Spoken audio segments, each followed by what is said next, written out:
বাস, ফুল, দাদুর হাসি, পুরস্কার, নীলভ্র, ফুচকা, আমার ফ্যান্স, ওকে বাই। সবই থাকছে এই ব্লগে। আপনারা কারা কারা রাজেন্দ্র কলেজের বাসের জন্য এই জায়গাটায় অপেক্ষা করেছেন অবশ্যই জানাবেন। আমাদের এই অপেক্ষা করার মুহূর্তগুলো কিন্তু একটা সময় আমরা খুব মিস করব, যে আমরা চানমারির এই জায়গাটাতে বাসের জন্য অপেক্ষা করে। এখন আমরা অপেক্ষা করছি, ওই শাখা থেকে এখন ছাড়ছে বাস, অ্যান্ড 3 মিনিটের মধ্যে এখানে চলে আসবে। কারা কারা এটা মিস করেন বা কারা কারা এখান থেকে বাসে ওঠেন বা উঠেছেন অবশ্যই জানাবেন। সেই কাঙ্ক্ষিত মুহূর্ত, বাস চলে আসছে। কুমার বাস যাবে কুমারীরা। বাস চালক যতগুলো মামা আছেন সবচেয়ে বেশি স্ট্রিক্ট এই মামাটা। যদিও এক এক সময় বিরক্ত লাগে কিন্তু ভালোই লাগে। উনি কিন্তু বেশ একটা রুলস রেগুলেশনের মধ্যে দিয়ে যায়, যেমন সামনে মেয়েরা বসবে, পেছনে ছেলেরা বসবে। তো এই বিষয়টা আমার বেশ ভাল লাগে। আর ভাই, এই অটো রিক্সাগুলোর যন্ত্রণা আমাদের পিছু ছাড়বে না। তো এই মামা বেশ চটে গিয়েছিলেন আর রাগারাগি করছিলেন, সেগুলো আমি না দেখাই কারণ এটার দরকার আছে। যাওয়ার পর দেখতে পেলাম এখানে তথ্য আইন নিয়ে একটি ক্যাম্পেইন হচ্ছে। তো যাই হোক, আগে গিয়ে অ্যাডমিট নিয়ে আসি, কারণ আমি বেসিক্যালি কলেজে এসেছি অ্যাডমিট নেওয়ার জন্য।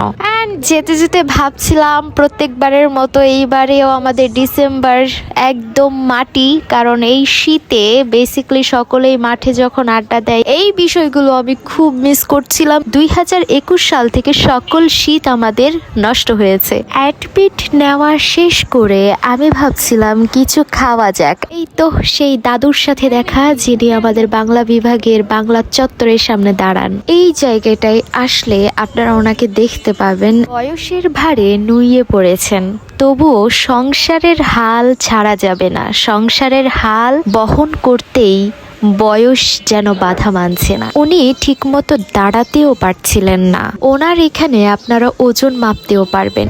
ঝালমুড়ি ফুচকা। ঝালমুড়ি ফুচকা। আপনাদের বাড়ি কোথায়? আমার বাড়ি তো শহরে। শহরে? হ্যাঁ।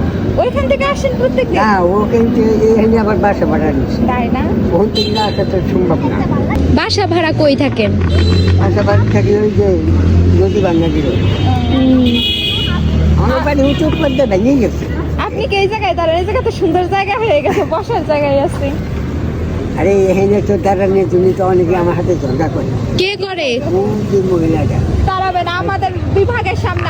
আপনার সাথে যে ঝগড়া করবে আপনি বলবেন যে ওই বিভাগ থেকে আমি পারমিশন নিছি। আমি যাই বলে দিব যে আপনি ওনার সাথে কেন ঝগড়া করেন। বলবেন কি বাংলা বিভাগের ছেলে মেয়েরা আমার এই জায়গায় দাঁড়াইতে বলছে। আমি যাওয়ার সময় ওনারা বলবো আর কে ঝগড়া করে। আমি পারি না, আমি বলছি কর কাম নাই। কে কর কাম নাই? এই কর কাম আছে না? তোরা মারবো। দাদু বললে আপনি খুশি? আমি খুশি। আপনার নাতি আছে, নাতনি আছে? হ্যাঁ। তাহলে তো আমরা আরেকটা নাতি নাতনি হয়ে গেলাম। আলহামদুলিল্লাহ। নাতি ঘরে পুঁতি আছে, কোনটা ভাগে নিবেন? Thank you. সব সময় তো খাবারের রিভিউ দিই, এবার না হয় মানুষের রিভিউ দেই। এই দাদুর ব্যবহার অসাধারণ। ওনার খাবার আপনাদের কাছে নাই ভালো লাগুক, তবুও খাবেন, অনুরোধ রইল। যাওয়ার পথে ভাবছিলাম যে এখানে একটু ঘুরে যাওয়া যাক, এবং ওখানে যাওয়ার পরে দেখতে পেলাম সকলেই পরীক্ষা দিচ্ছিল কুইজের। দেখলাম যে অনেকেই করছিল, তো ক্যাজুয়ালি আমরাও ওনাদের থেকে ফর্ম নিই এবং বসে যাই। তো এদিকে হচ্ছে ওনারা আমাদের কুইজের যে খাতাগুলো সেগুলো দেখছিলেন। দেখার পর ওনারা বললেন যে এখান থেকে ওনারা হচ্ছে লটারি করার মাধ্যমে পুরস্কার বিতরণ করবে। অ্যান্ড লাকিলি আমিও পুরস্কার পেয়ে যাই। দিস ইজ মাই পুরস্কার।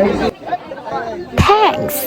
এখন আবারও এই মামার বাসেই আমরা শহর শাখায় যাচ্ছিলাম। এই পথ যদি না শেষ হয়, না, পথ শেষ হতেই হবে, না হলে এই মামার রাগ কখন উঠে যায়। যা বলতে বলতে উঠে গিয়েছে। এইখানে সকলেই জ্যাম সৃষ্টি করে ফেলেছিল, আর এখানে মামা।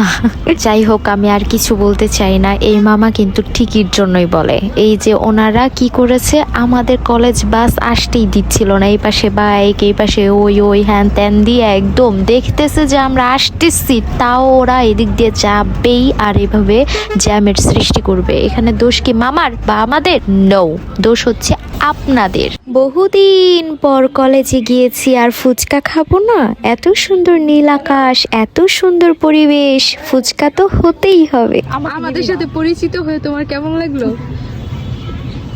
তোমার কেমন লাগলো? লাগছে, কোন পেপার ভাবছো? এরকম লাগছে।